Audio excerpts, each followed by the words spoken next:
ಶ್ರೋತ್ರಿಯ ಬ್ರಹ್ಮನಿಷ್ಠ ಸದ್ಗುರು ಮಹಾವಿದ್ವಾನ್ ಮುನಿಗಳು ಪಂಡಿತೋತ್ತಮರು ಸುಜ್ಞಾನ ಭಾಸ್ಕರರೆಂದೇ ಪ್ರಖ್ಯಾತರಾದ ಪರಮ ಪೂಜ್ಯ ಸ್ವರೂಪಾನಂದ ಅಪ್ಪಂಗಳವರ ಶ್ರೀಚರಣಾರವಿಂದಗಳಲ್ಲಿಯೂ ಅನಂತ ಕೋಟಿ ದೀರ್ಘದಂಡವತ್ ಪ್ರಣಾಮಗಳನ್ನ ಸಮರ್ಪಿಸುತ್ತಾ ಈ ಕಾರ್ಯಕ್ರಮಕ್ಕೆ ವಿಶೇಷವಾಗಿ ಆಗಮಿಸಿರ್ತಕ್ಕಂಥ ಸುಕ್ಷೇತ್ರ ಗಣಕವಾಡ ಗ್ರಾಮದ ಶ್ರೀಮನ್ ನಿರಂಜನ ಪ್ರಣವ ಸೋಟಿ ಶ್ರೀ ಅಭಿನವ ಮೃತ್ಯುಂಜಯ ಮಹಾಸ್ವಾಮಿಗಳು ಶ್ರೀ ಅನ್ನದಾನೇಶ್ವರ ದೇವ ಮಂದಿರ ಇವರ ಪೂಜ್ಯರ ಶ್ರೀಚರಣಗಳಿಗೂ ಅನಂತ ಕೋಟಿ ದೀರ್ಘದಂಡವತ್ ಪ್ರಣಾಮಗಳನ್ನು ಸಮರ್ಪಿಸುತ್ತಾ ಹಾಗೂ ಪರಮ ಪೂಜ್ಯ ಮಮ್ಮಡಿಕೇರಿಯಿಂದ ಆಗಮಿಸಿರ್ತಕ್ಕಂಥ ಪೂಜ್ಯ ಆತ್ಮಾನಂದ ಅಪ್ಪಾಜಿಯವರ ಶ್ರೀಚರಣಾರವಿಂದಗಳಲ್ಲಿಯೂ ಅನಂತ ಕೋಟಿ ಭಕ್ತಿಯ ಪ್ರಣಾಮಗಳನ್ನು ಸಮರ್ಪಿಸುತ್ತಾ ಹಾಗೂ ಬಸವರಾಜ ಅಣ್ಣನವರಿಗೂ ಅನಂತ ಭಕ್ತಿಯ ವಂದನೆಗಳನ್ನು ಸಮರ್ಪಿಸುತ್ತಾ ಸಂಗೀತ ಕಲಾವಿದರಾದ ಬಸವರಾಜ ಅಣ್ಣನವರಿಗೂ ಅನಂತ ಭಕ್ತಿಯ ಪ್ರಣಾಮಗಳನ್ನು ಸಮರ್ಪಿಸುತ್ತಾ ಈ ಒಂದು 5 ದಿನದ ಸತ್ಸಂಗದ 4ನೇ ದಿನದ ಈ ಶುಭ ಸಂದರ್ಭದಲ್ಲಿ ಸಮಾವೇಶಗೊಂಡ ಸಕಲ ಶರಣೀಯರೇ ಮುದ್ದು ಮಕ್ಕಳ ಹೃದಯದಲ್ಲಿ ಬೆಳಗತಕ್ಕಂತ ಚೈತನ್ಯ ರೂಪಿ ಪರಮಾತ್ಮನಿಗೆ ವಂದಿಸುತ್ತಾ ಆತ್ಮೀಯರೇ, ಈ ಸಾಯಂಕಾಲದ ಶುಭ ಸಂದರ್ಭದಲ್ಲಿ ಅಧಿಕರಣಕ್ಕಾಗಿರಿಸಿಕೊಂಡಂತಹ ವಿಷಯ ಶ್ರೀಮನ್ ನಿಜಗುಣ ಶಿವಯೋಗಿಗಳಿಂದ ವಿರಚಿಸಲ್ಪಟ್ಟ ಕೈವಲ್ಯ ಪದ್ಧತಿಯ ನೀತಿ ಕ್ರಿಯಾಚರ್ಯ ಸ್ಥಳದ ಸಂಗತವಾಗಿ ಜೋಡಿಸಿ ಪೇಳಿದುತ್ತರ ರಿಂಗಿತವನ್ ಅರಿತು ನಡೆಯುವವನೇ ಬಲ್ಲವನು ಅಂತಕ್ಕಂಥ ಒಂದು ಪದ್ಯದ 5ನೇ ನುಡಿಯ ಒಂದು ಚರಣವನ್ನ ಆಧಾರವಾಗಿರಿಸಿಕೊಂಡಾರ. ಅದು ಯಾವುದಪ್ಪ ಅಂತ ಕೇಳಿದರೆ, ಮತಿಗೆ ಮಂಗಲ ಬೀವುದಾವುದು ಉತ್ತಮರ ಸಂಘ. ಮತಿ ಅಂದ್ರೆ ಏನ್ರಿ? ಬುದ್ಧಿ. ನಾವು ಅತ್ಯಂತ ದುಃಖ ನಿವೃತ್ತಿ ಪರಮಾನಂದ ಪ್ರಾಪ್ತಿ ಮೋಕ್ಷವನ್ನ ಹೊಂದಬೇಕಾಗಿತ್ತಪ್ಪ ಅಂತಂದ್ರೆ ನಮ್ಮ ಬುದ್ಧಿ ಹೆಂಗಿರಬೇಕ್ರಿ? ಶುದ್ಧವಾಗಿರಬೇಕು. ಶುದ್ಧವಾದಂತ ಬುದ್ಧಿಯಲ್ಲಿ ಜ್ಞಾನೋದಯವಾಗಿ ನಮಗ ಅತ್ಯಂತ ದುಃಖ ನಿವೃತ್ತಿ ಪರಮಾನಂದ ಪ್ರಾಪ್ತಿ ಮೋಕ್ಷವನ್ನ ಹೊಂದಾಕಾಗ್ತದೆ. ಆ ಬುದ್ಧಿ ಅಶುದ್ಧ ಆತಪ ಅಂತಂದ್ರೆ ಹೊಂದಾಕಾಗ್ತದನ್ರಿ? ಆಗಂಗಿಲ್ಲ. ಬುದ್ಧಿ ಅಂತ ಎದಕ್ಕಂತಾರೆ? ಸರ್ವ ವ್ಯವಹಾರ ಹೇತು ಜ್ಞಾನಂ ಬುದ್ಧಿ ಅಂತ. ಎಲ್ಲಾ ವ್ಯವಹಾರದ ಜ್ಞಾನ, ವ್ಯವಹಾರಕ್ಕೆ ಕಾರಣವಾದಂತ ಜ್ಞಾನಕ್ಕನ ಏನಂತ ಕರೀತಾರಪ್ಪ ಅಂತಂದ್ರ ಬುದ್ಧಿ ಅಂತ ಕರೀತಾರ. ಈ ಬುದ್ಧಿ ಶುದ್ಧವಾಗಿತ್ತಪ್ಪ ಅಂತಂದ್ರ ಪ್ರಪಂಚನು ಸುರಳಿತವಾಗಿ ಚಂದಗ ನಡೀತದ. ಹಾಗೂ ಅಧ್ಯಾತ್ಮದಲ್ಲಿ ಆತ್ಮಜ್ಞಾನ ಹೊಂದಿ ಅತ್ಯಂತ ದುಃಖ ನಿವೃತ್ತಿ ಪರಮಾನಂದ ಪ್ರಾಪ್ತಿಯನ್ನು ಪಡೆಯಾಕ ಬರ್ತದ. ಅದಕ್ಕೆ ಈ ಬುದ್ಧಿಯನ್ನು ನಾವು ಹೆಂಗ್ ಇಟ್ಕೋಬೇಕಪ್ಪ ಅಂತಂದ್ರ ಶುದ್ಧವಾಗಿರಬೇಕು, ಪರಿಶುದ್ಧವಾಗಿರಬೇಕು. ಅದಕ್ಕೆ ಹೇಳ್ತಾರ, ಮಲಿನೋ ಹಿ ಯಥಾಧರ್ಷ ರೂಪಾವಲೋಕಸ್ಯ ನ ಕ್ಷಮ ತಥಾ ಪಕ್ವ ಅಂತಃಕರಣೆ ಆತ್ಮಜ್ಞಾನಸ್ಯ ನ ಕ್ಷಮ ಅಂತ. ಈಗ ಒಂದ ಕನ್ನಡಿ ಇರ್ತೈತ್ರಿ. ಆ ಕನ್ನಡಿ ಒಳಗೆ ನಿಮ್ಮ ಮುಖ ನೋಡ್ಬೇಕಾಗಿತ್ತಪ್ಪ ಅಂತಂದ್ರ ಆ ಕನ್ನಡಿ ಹೆಂಗಿರ್ಬೇಕ್ರಿ? ಪರಿಶುದ್ಧವಾಗಿತ್ತಪ್ಪ ಅಂತಂದ್ರ ನಿಮ್ಮ ಮುಖ ಸ್ಪಷ್ಟವಾಗಿ ಕಾಣಿಸ್ತದ. ಅದರಲ್ಲಿ ಆ ಕನ್ನಡಿ ಮೇಲೆ ಧೂಳು ಕುಂತಪ್ಪ ಅಂತಂದ್ರ ನಿಮ್ಮ ಮುಖ ಸ್ಪಷ್ಟವಾಗಿ ಕಾಣಿಸ್ತದನ್ರಿ? ಕಾಣಿಸುವುದಿಲ್ಲ. ಅದಕ್ಕೆ ಸ್ಪಷ್ಟವಾಗಿ ಕಾಣಿಸ್ಬೇಕಾಗಿತ್ತಪ್ಪ ಅಂತಂದ್ರ ಆ ಮುಖ, ಆ ಕನ್ನಡಿ ಶುದ್ಧವಾಗಿರ್ಬೇಕಾಗಿತ್ತು. ಹಂಗ ಪ್ರತಿಯೊಬ್ಬರ ಹೃದಯದಲ್ಲಿ ಒಂದು ಕನ್ನಡಿ ಐತಿ. ಬುದ್ಧಿ ಅಂತಕ್ಕಂತ ಒಂದು ಕನ್ನಡಿ ಐತಿ. ಆ ಕನ್ನಡಿಯಲ್ಲಿ ಕಾಮ, ಕ್ರೋಧ, ಲೋಭ, ಮೋಹ, ಮದ, ಮತ್ಸರ, ಅಹಂಕಾರ, ಮಮಕಾರ ಅಂತಕ್ಕಂತ ಧೂಳು ಕುಂತೈತಿ. ಆ ಧೂಳ ಕುಂತೈತಲ್ರಿ, ಶಬ್ದ, ಸ್ಪರ್ಶ, ರೂಪ, ರಸ, ಗಂಧಾದಿಗಳು ಅಂತಕ್ಕಂತ ಧೂಳು ಕುಂತೈತಿ ಬುದ್ಧಿ ಅಂತಕ್ಕಂತ ಕನ್ನಡಿಯಲ್ಲಿ. ಅದಕ್ಕ ಭಗವಂತನ ನಮಗೆ ಸಾಕ್ಷಾತ್ಕಾರ ಆಗ್ತಾ ಇಲ್ಲ, ಪರಮಾತ್ಮನ ಸಾಕ್ಷಾತ್ಕಾರ ಆಗ್ತಾ ಇಲ್ಲ, ನಮಗ ಅಭೇದ ದರ್ಶನಂ ಜ್ಞಾನ ಆಗ್ತಾ ಇಲ್ಲ, ಆ ತತ್ವಜ್ಞಾನ ಆಗ್ತಾ ಇಲ್ಲ.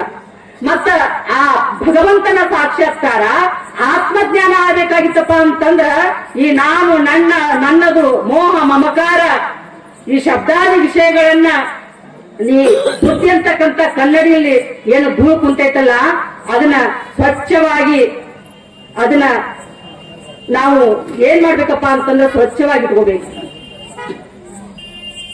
ಭಗವಂತನ ನಾಮಸ್ಮರಣೆಯನ್ನ ಮಾಡಿ, ಪರಮಾತ್ಮನ ಚಿಂತನೆಯನ್ನ ಮಾಡಿ, ಗುರುವಿನ ಸ್ಮರಣೆಯನ್ನ ಮಾಡಿ, ತತ್ವ ವಿಚಾರವನ್ನ ಮಾಡಿ, ಶಮ ಧಮ ಸಮಾಧಾನ ಉಪರತಿ ತಿತಿಕ್ಷ ಅಂತಕ್ಕಂಥ ಸಾಧನ ಚತುಷ್ಟಯ ಸಂಪನ್ನನಾಗಿ ನಾವು ಏನ್ ಮಾಡ್ಬೇಕಪ್ಪ ಅಂತಂದ್ರೆ ನಮ್ಮ ಬುದ್ಧಿಯನ್ನ ಪವಿತ್ರವಾಗಿ ತಗೋಬೇಕು. ಅದಕ್ಕೆ ಅಂತ ಪವಿತ್ರವಾದಂತ ಬುದ್ಧಿ ಹಂಗ ಬರ್ತೈತಂದ್ರಿ ಏನಂದ್ರೆ ಅವರ ನಿಜಗುಣ ಶಿವಯೋಗವು ಮತ್ತಿಗೆ ಮಂಗಲವೀರಾವುದು ಉತ್ತಮರ ಸಂಘ. ಮಹಾತ್ಮರ ಸಂಘವನ್ನ ಉತ್ತಮರ ಸಂಘವನ್ನ ಮಾಡುವುದರಿಂದ ಬುದ್ಧಿ ಪರಿಶುದ್ಧ ಆಗ್ತದ. ಪರಿಶುದ್ಧವಾದಂತ ಬುದ್ಧಿಯಲ್ಲೇ ಆತ್ಮಜ್ಞಾನ ಆಗ್ತದ ಅಂತ ಹೇಳ್ತಾರೆ. ಅದಕ್ಕ ನಲಗೆ ಮುಕ್ತಿ ಧನ ಸಂಪದ ಸಂತ ಸಂಘ ದೇಯಿಸದ ತುಗಾಮನೆ ಗರ್ಭವಾಸಿ ಸುಖಿಗಾಲವೇ ಅಮವಾಸಿ ಅಂತ ಹೇಳಿದ್ರು ಸಂತರು. ಮಹಾತ್ಮರು ಹೇಳ್ಕೊಂತ ಬಂದ್ರು ನಮ್ಗ, ಹೇ ಪರಮಾತ್ಮ ನನ್ನನ್ನ ಬೇಕಾದಷ್ಟು ಜನ್ಮವನ್ನ ಕೊಟ್ಟು ಹುಟ್ಟಿಸು, ಹುಟ್ಟಾಕ ನಾನು ಬೇಜಾರ ಪಡಂಗಿಲ್ಲ. ಮತ್ತ ಪ್ರತಿ ಜನ್ಮಾಂತರದಲ್ಲಿ ನಮ್ಗ ಎಂತವ್ರು ಸಂಘ ಕೊಟ್ಟು ಹುಟ್ಟಿಸಪ್ಪ ಅಂತಂದ್ರ ಮಹಾತ್ಮರ ಸಾಧು ಸತ್ಪುರುಷರ ಸತ್ಸಂಗವನ್ನ ಕೊಟ್ಟು ಹುಟ್ಟಿಸಪ್ಪ ಅಂತೇಳಿ ಸಾಧು ಸತ್ಪುರುಷರು ಮಹಾತ್ಮರು ಸಂತರು ಕೇಳ್ಕೊಂಡ್ಬಂದ್ರು. ಅದಕ್ಕೆ ಅಂತವರ ಸಂಘವನ್ನ ಮಾಡಿದ್ರೆ ಏನಾಗುತ್ತಪ್ಪ ಅಂತಂದ್ರೆ ನಮ್ಮ ಬುದ್ಧಿ ಪವಿತ್ರ ಆಗ್ತದಂತೆ. ಇಂಥ ಸತ್ಸಂಗ ಏನ್ ಮಾಡ್ತೈತಪ್ಪ ಅಂತಂದ್ರ ನಮ್ಮನ್ನ ಪವಿತ್ರ ಆತ್ಮರನ್ನಾಗಿ ಸುಖ, ಅತ್ಯಂತ ಸುಖ ನಮಗ ಪ್ರಾಪ್ತಿ ಆಗುತ್ತದಂತ ಹೇಳ್ತಾರೆ. ಈ ಸತ್ಸಂಗದ ಫಲದಿಂದ ಏನಾತಪ್ಪ ಅಂತಂದ್ರೆ ಒಮ್ಮೆ ವಸಿಷ್ಠರು ಇದ್ರು, ವಿಶ್ವಾಮಿತ್ರರು ಇದ್ರು. ವಸಿಷ್ಠರು ವಿಶ್ವಾಮಿತ್ರ ಯಜ್ಞೆಯನ್ನ ಮಾಡಿದ್ದ. ಯಜ್ಞೆ ಮಾಡಿದ ಅವಾಗ ಆ ವಿಶ್ವಾಮಿತ್ರ ಯಜ್ಞೆ ಮಾಡ್ಬೇಕಾಗಿತ್ತಪ್ಪ ಅಂತಂದ್ರ ಋತ್ವಿಜರು ಇರ್ತಾರೆ, ಅದಕ್ಕೊಬ್ಬರ ಅಧ್ಯಕ್ಷರನ್ನಾಗಿ ಮಾಡಿರ್ತಾರ, ಯಜಮಾನನ್ನಾಗಿ ಮಾಡಿರ್ತಾರೆ. ಹಂಗ ಯಜ್ಞೆ ಮಾಡಿದಾಗ ಅದಕ್ಕ ಅಧ್ಯಕ್ಷತೆಯನ್ನ ಯಜಮಾನವನ್ನ ಯಾರು ವಹಿಸಿದ್ರಪ್ಪ ಅಂತಂದ್ರ ವಸಿಷ್ಠರನ್ನ ವಹಿಸಿದ್ರು. ಯಾರು ವಿಶ್ವಾಮಿತ್ರರು ಯಜ್ಞೆ ಮಾಡುವಾಗ ವಸಿಷ್ಠರನ್ನ ಏನ್ ಮಾಡಿದ್ರು, ಯಜಮಾನರನ್ನಾಗಿ ಮಾಡಿದ್ರು. ಯಜಮಾನರನ್ನಾಗಿ ಮಾಡಿದ್ರು. ಆ ಯಜ್ಞೆ ನಡೀತಾ ಇತ್ತು, ಎಲ್ಲಾ ಯಜ್ಞೆ ನಡೀತು, ಪೂರ್ಣಾಹುತಿ ಆತು, ಎಲ್ಲ ಆತು. ಯಜ್ಞ ಆದ ತಕ್ಷಣ ಅವಾಗ ಕಾಣಿಕೆ ಕೊಡಬೇಕಲ್ಲ, ಕಾಣಿಕೆ ಕೊಡಬೇಕಾಗಿತ್ತು. ಅವಾಗ ವಿಶ್ವಾಮಿತ್ರರು ವಸಿಷ್ಠರಿಗೆ ಏನ್ ಕಾಣಿಕೆ ಕೊಟ್ರಪ್ಪ ಅಂತ ಕೇಳಿದ್ರೆ 101 ಆಕಳವನ್ನ ಕಾಣಿಕೆಯನ್ನಾಗಿ ಕೊಟ್ರು. ಅವಾಗ ವಸಿಷ್ಠರು 101 ಆಕಳನ್ನ ಕಾಣಿಕೆಯನ್ನ ತಗೊಂಡು ತಮ್ಮ ಆಶ್ರಮಕ್ಕೆ ಹೋದ್ರು. ಮುಂದೆ ಕೆಲವು ದಿನಗಳಲ್ಲಿ ವಸಿಷ್ಠರು ಏನ್ ಮಾಡಿದ್ರಪ್ಪ ಅಂತ ಅವರು ಒಂದು ಯಜ್ಞೆಯನ್ನ ಹೂಡಿದ್ರು. ಯಜ್ಞೆಯಲ್ಲಿ ಹೆಂಗ ಈ ವಿಶ್ವಾಮಿತ್ರರು ಯಜಮಾನವನ್ನ ವಹಿಸಿದ್ರಲ್ಲ, ವಸಿಷ್ಠರನ್ನ ಕರೆದುಕೊಂಡು ಅಧ್ಯಕ್ಷತೆಯನ್ನ ಮಾಡಿದ್ರಲ್ಲ ವಿಶ್ವಾಮಿತ್ರ, ಹಂಗ ವಸಿಷ್ಠರು ಕೂಡ ವಿಶ್ವಾಮಿತ್ರನನ್ನ ಕರೆದು ಅಧ್ಯಕ್ಷ ಸ್ಥಾನವನ್ನ ವಹಿಸಿದ್ರು. ಆ ಯಜ್ಞಕ್ಕ ಅಧ್ಯಕ್ಷ ಸ್ಥಾನವನ್ನ ವಹಿಸಿದ್ರು. ಎಲ್ಲಾ ಯಜ್ಞೆ ಮುಗಿದು ಪೂರ್ಣಾಹುತಿ ಆತು. ಅವಾಗ ಮತ್ತು ಇವರು ವಸಿಷ್ಠರು ಕೂಡ ಅವರಿಗೆ ಕಾಣಿಕೆ ಕೊಡಬೇಕಲ್ಲ, ಕಾಣಿಕೆ ಕೊಡಬೇಕಾತು. ಆಗ ವಸಿಷ್ಠರು ಅವ್ರಿಗೆ ಏನ್ ಕಾಣಿಕೆ ಕೊಟ್ರಪ್ಪ ಅಂತಂದ್ರ ಸತ್ಸಂಗದ ಅರ್ಧಗಳಿಗೆ ಕಾಣಿಕೆಯನ್ನ ನೀ ದಾನ ತಗೋರಪ್ಪ ಅಂತೇಳಿ ವಿಶ್ವಾಮಿತ್ರನಿಗೆ ಅದನ್ನ ಕೊಟ್ರು. ಆಗ ವಿಶ್ವಾಮಿತ್ರ ಏನ್ ಮಾಡಿದಪ್ಪ ಅಂತಂದ್ರೆ ಜಗಳ ತಂದನ್ರಿ. ನೀನು ಬರೇ ಒಂದು ಅರ್ಧಗಳಿಗೆ ಸತ್ಸಂಗ ಎಲ್ಲೇ, ನಾನು 101 ಆಕಳ ಎಲ್ಲೇ, ಅದಕ್ಕೆ ಏನ್ ಸರಿಸಮ ನಿನ್ನ ಅರ್ಧಗಳಿಗೆ ಸತ್ಸಂಗ ತಗೊಂಡ್ ನಾ ಏನ್ ಮಾಡ್ಲಿ ಅಂತೇಳಿ ಜಗಳ ತೆಗದನ್ರಿ. ಯಾರ್ರಿ? ವಿಶ್ವಾಮಿತ್ರ ಜಗಳ ತೆಗೆದ. ಆಗ ವಸಿಷ್ಠರು ಹೇಳ್ತಾರ, ನೋಡಪ್ಪ ಈ ಜಗಳ ನಿರ್ಣಯ ಮಾಡ್ಬೇಕಾಗಿತ್ತಪ್ಪ ಅಂತಂದ್ರ ಒಬ್ಬ ಸೂರ್ಯ ದೇವನನ್ನ ಕರ್ಕೊಂಬ, ಆಮೇಲೆ ಅಗಸ್ತ್ಯ ಮುನಿಗಳನ್ನ ಕರೆದುಕೊಂಡು ಬಾ, ಆಮೇಲೆ ಒಂದ ನಾಗ ದೇವತೆಯನ್ನ ಕರೆದುಕೊಂಡು ಬಾ ಅಂತ ಹೇಳಿದ್ರು. ಅವಾಗ ಆ ವಿಶ್ವಾಮಿತ್ರ ಏನ್ ಮಾಡ್ತಾನಪ್ಪ ಅಂತಂದ್ರ ಸೂರ್ಯ ದೇವನನ್ನ ಕರೆಯಕ್ ಹೋಗ್ತಾನ್ರಿ. ಸೂರ್ಯ ದೇವನ ಹತ್ರ ಹೋಗ್ತಾ, ಯಾಕ ಇಲ್ಲಿ ಬಂದಿಯಲ್ಲ ನೀನು ಅಂತ ಸೂರ್ಯ ದೇವರು ಕೇಳಿದ್ರು. ಇಲ್ಲ, ಮತ್ತೆ ಒಂದು ಯಜ್ಞ ಹೂಡಿದ್ರು, ಅದಕ್ಕ ನಾನು 101 ಆಕಳ ಅವ್ರಿಗೆ ಕೊಟ್ಟಿನಿ, ಅವ್ರು ನನಗ ಸತ್ಸಂಗದ ಫಲ ಏನ್ ಕೊಟ್ಟಾರಪ್ಪ ಅಂತಂದ್ರ ಅರ್ಧಗಳಿಗೆ ಸತ್ಸಂಗದ ಫಲ ಕೊಟ್ಟಾರ. ಅರ್ಧಗಳಿಗೆ ಸತ್ಸಂಗದ ಫಲ ಎಲ್ಲಿ, ನನ್ನ 101 ಆಕಳ ಎಲ್ಲಿ, ಇದಕ್ಕೆ ಸರಿ ಸಮ ಆಗತ್ತನೋ, ಅದಕ್ಕೆ ನಾ ಜಗಳ ತೆಗೆದಿನಿ, ಅದನ್ನ ಜಗಳ ನಿರ್ಣಯ ಮಾಡಕ್ ಬಾ ಅಂತೇಳಿ ಸೂರ್ಯ ದೇವನನ್ನ ಕೈರಾಗ, ನೋಡಪ್ಪ, ಲೋಕದ ಚೇಷ್ಟೆಗೆ ರವಿ ಬೀಜವಾದಂತೆ ಕರಣಂಗಳ ಚೇಷ್ಟೆಗೆ ಮನವೇ ಬೀಜ ಅಂತ ಇರುವುದೊಂದು ಮನ ನಿಮ್ಮಲ್ಲಿ ಸಿಲುಕಿದ ಬಳಿಕ ಭವಗುಂಟೆ ಚೆನ್ನ ಮಲ್ಲಿಕಾರ್ಜುನ ಅಂತ ಕೇಳಿದ ಅಕ್ಕ ಮಹಾದೇವಿ. ಹಂಗ ಲೋಕದ ಚೇಷ್ಟೆಗೆ ರವಿ ಬೀಜವಾದಂತೆ ಈ ಲೋಕದ ವ್ಯವಹಾರ ಚೇಷ್ಟೆಗಳು ನಡಿಬೇಕಾತಪ್ಪ ಅಂದ್ರ ನನ್ನ ಬೆಳಕಿನಲ್ಲಿ ನಡಿತೈತಪ್ಪ. ನನ್ನ ಸರಿಸಮ ಆದಂತ ಒಂದು ವಸ್ತು ತಂದಿಡು, ನಾ ಬರ್ತೀನಿ, ಈ ಜಗಳ ನಿರ್ಣಯ ಮಾಡಕ್ ನಾ ಬರ್ತೀನಿ ಅಂತೇಳಿ ಯಾರು ಹೇಳಿದ್ರಪ್ಪ ಅಂತಂದ್ರೆ ಸೂರ್ಯದೇವ ಹೇಳಿದ. ಅವಾಗ ಈ ವಸಿಷ್ಠಗ ಅವನಿಗೆ ಅದ ಸರಿಸಮಾನ ಆದಂತ ವಸ್ತು ಇಡಾಕ್ ಆಗ್ಲಿಲ್ಲ. ಮುಖ ಕೆಳಗು ಮಾಡಿ ಜೋತ್ ಬಿಟ್ಟು ಮುಂದಕ್ಕೆ ಹೋದ. ಇವರು ವಸಿಷ್ಠ ಸೂರ್ಯದೇವ ಏನೇನ ಮಾತಾಡ್ಕೊಂಡಾರ, ಇವರು ನನ್ನ ಮೋಸ ಮಾಡ್ತಾರ ಇವ್ರು ಅಂತೇಳಿ ತಲೆ ಕೆಳಗು ಮಾಡ್ಕೊಂಡ ಮುಂದ್ ಹೋದ. ಎಲ್ಲಿ ಹೋದಪ್ಪ ಅಂತಂದ್ರ ಆದಿಶೇಷನ್ ಹತ್ರ ಹೋದ. ಆದಿಶೇಷನ್ ಹತ್ರ ಹೋದ, ಅಲ್ಲಿ ಹೋಗಿ ತನ್ನ ಜಗಳವನ್ನ ಅವನ ಮುಂದೆ ಇಟ್ಟ. ಅವಾಗ ನೋಡಪ್ಪ, ಒಂದು ಜಗಳ ಐತ, ಒಂದು ನಿರ್ಣಯ ಮಾಡಕ್ ಬರ್ಬೇಕು ಅಂತೇಳಿ ಕೇಳಿದಾಗ ಆದಿಶೇಷನು ಕೂಡ ಹೇಳಿದ, ನೋಡಪ್ಪ, ಈ ಭೂಮಿಯನ್ನ ನಾ ಹೊತ್ತು ನಿಂತೀನಿ, ಈ ಭೂಮಿ ಸರಿಸಮಾನ ಆದಂತ ಒಂದು ಭಾರವಾದಂತ ವಸ್ತು ತಂದಿಟ್ಟು ನಾನು ಆ ಜಗಳ ನಿರ್ಣಯ ಮಾಡಕ್ ಬರ್ತೀನಿ ಅಂತೇಳಿ ಆದಿಶೇಷ ಹೇಳಿದ. ಆಗ ಈ ವಿಶ್ವಾಮಿತ್ರನಿಗೆ ಆ ಭೂಮಿಯ ಭಾರವನ್ನು ಹೊರತಕ್ಕಂತ ವಸ್ತು ಇಡಾಕ ಆಗ್ಲಿಲ್ರಿ. ಅವಾಗ್ನು ನೆಲಕ್ ಮಾಡ್ಕೊಂಡು ಕೆಳಗ್ ಹೋದ. ಮುಂದೆ ಮತ್ತೆ ಎಲ್ಲಿ ಹೋದಪ್ಪ ಅಂತಂದ್ರೆ ಅಗಸ್ತ್ಯ ಮುನಿಗಳ ಹತ್ರ ಹೋದ.